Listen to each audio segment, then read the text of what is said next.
Hysterical reactions in the past few days came from a former Obama administration U.S. attorney who says the president should be stripped of his office. It could be that President Trump procured the presidency by fraud. When immigrants procure their citizenship by fraud, we strip them of their citizenship. When a president procures his presidency by fraud, should we consider doing the same? Alan Dershowitz is, of course, a retired Harvard Law School professor. He's the author of the book, The Case Against Impeaching Trump, and he joins us tonight. Professor, I got a couple questions, but the first relates just to the soundbite we played. Is there a provision in the Constitution for stripping, whatever that means, stripping the presidency from a president who you think is illegitimate, whatever that means? Sure, it's called the 25th Amendment, but not on the grounds of illegitimacy. I want everyone out there to imagine the following scenario. Let's assume when Bill Clinton was running for president, Paula Jones came up to him and said, unless you pay me $130,000, I'll reveal our affair. And let's assume Bill Clinton and Hillary Clinton together did exactly what it's alleged that Donald Trump and Cohen did together. I guarantee you the New York Times, NBC, MSNBC would be railing against any prosecutor who dared to suggest that this was a violation of the campaign finance law. Everybody would be on the other side of this issue. There'd be Republicans out there saying, strip him of the presidency, impeach him, indict him. Every Democrat would be saying, this is a witch hunt. This is terrible. We need a single standard. If you wouldn't go after Bill Clinton, don't go after Donald Trump. If you're going after Donald Trump, then you have to go after Hillary Clinton for everything that she allegedly did. For example, one of your guests talked about the Federal Corrupt Practices Act. That applies when you bribe a foreign official.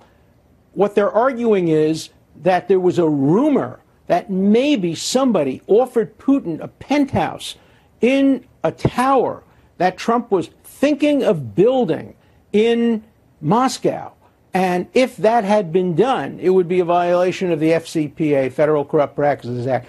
But it's all based on hypotheticals and maybes. And I just want everybody to apply the shoe on the other foot test. If Hillary Clinton were president and the Republicans were saying lock her up, everybody would be on the other side. They'd be screaming about how dare you expand criminal statutes? How dare you expand the criteria for impeachment? Now all these liberal Democrat fair-weather civil libertarians are saying the hell with the Constitution, the hell with civil liberties, put all that aside, get Trump. That's the most important consideration.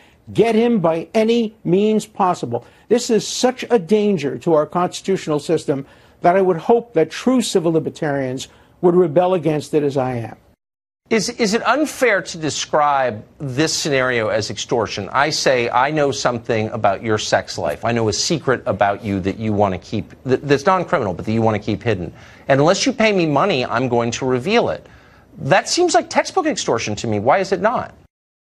It is absolutely textbook extortion, and there ought to be a prosecution of any person, man or woman, who approaches any candidate or anybody else and says, unless you pay me money, I'm going to reveal a sex act that occurred. That is absolute classic extortion. And it's shocking that the special counsel looking into this, who has a broad mandate, he described it very broadly, isn't looking into the extortion committed by at least the porn star whose lawyer obviously approached the candidate or the candidate's people and threatened exposure. Otherwise, why would you pay? Just listen to the tape.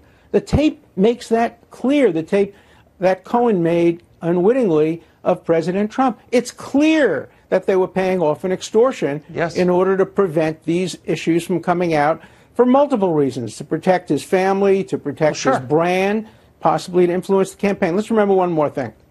A president can contribute a candidate as much as he wants. If Bloomberg runs for president, he could announce tomorrow, I'm not taking a nickel. I'm putting $1 billion of my own money into this campaign. That's perfectly legitimate. As far as reporting is concerned, it's the campaign that has to report. And if these payments had to be reported, they had to be reported after the election. The reporting time was after the election. So it couldn't have impacted the election. So the absurd notion that he won the presidency by fraud and should be stripped of the presidency reflects incredible ignorance about the timing here and how these statutes operate. This is getting so crazy, it's making my head spin. I appreciate your coming on and explaining that to us, Professor. Thank you very much. Thank you. Well, we've been saying it for a couple of years. Now we have hard scientific evidence that, in fact, big tech is altering and harming the brains of children. Is it time to do something about that? What if we knew it was true? Well, we do know it's true now. We've got details next.